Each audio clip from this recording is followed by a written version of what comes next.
What's up guys? Welcome back to my channel, SD All Around. Ngayon, ang ituturo ko naman sa inyo ngayon para sa mga baguhang karpintero.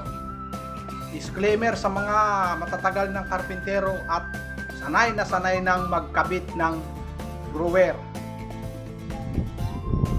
Kailangan ang box ninyo ay square o eskwalado, ha? Yan.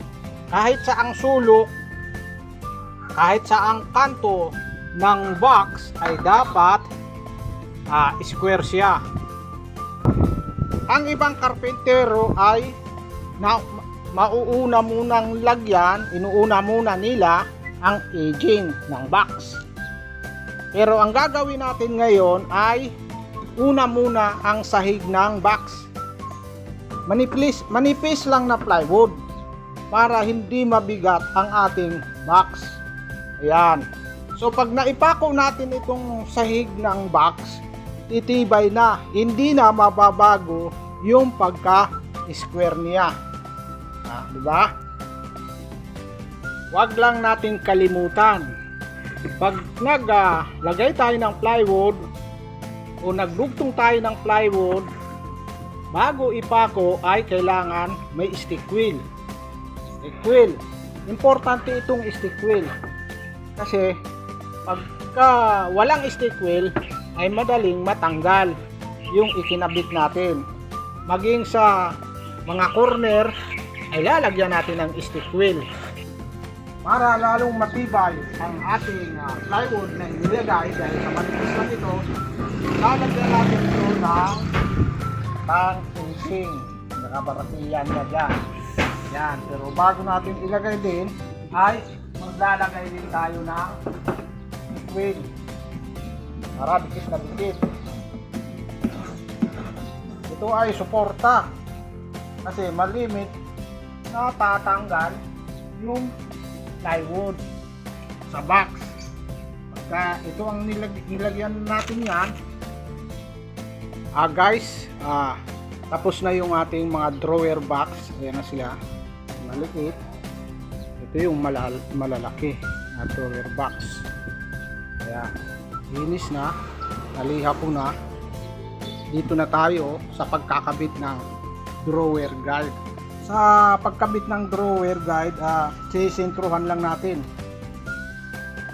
Yan, sisintruhan natin, gitna. Siguraduhin lang na sentro. Saka ilagay yung drawer guide. Sentro din.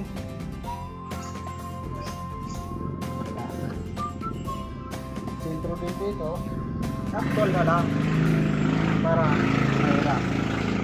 Kita natin yan para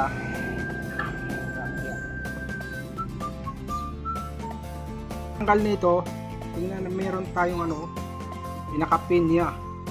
Bababa lang natin tapos huhugutin natin.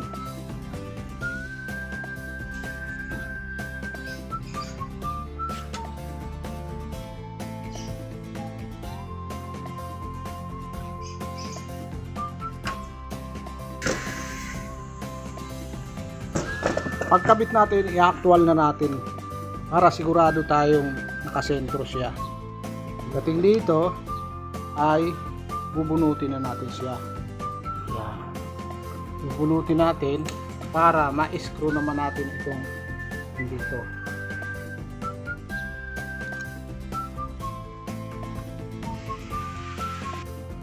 Ito, ang pasukan niya ay medyo maluwag. I-adjust lang natin ito. Bubukan natin ito ng konti. Yan.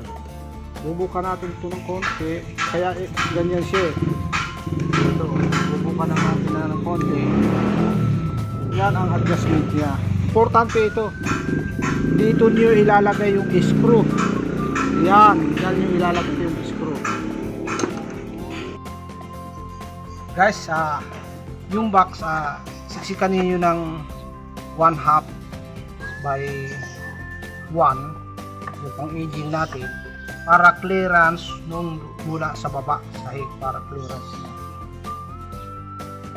Guys, ito na, tapos na. Ayan. Swabe lang. Magaan. Kasi eskwalado siya. Harness na lang kulang nito.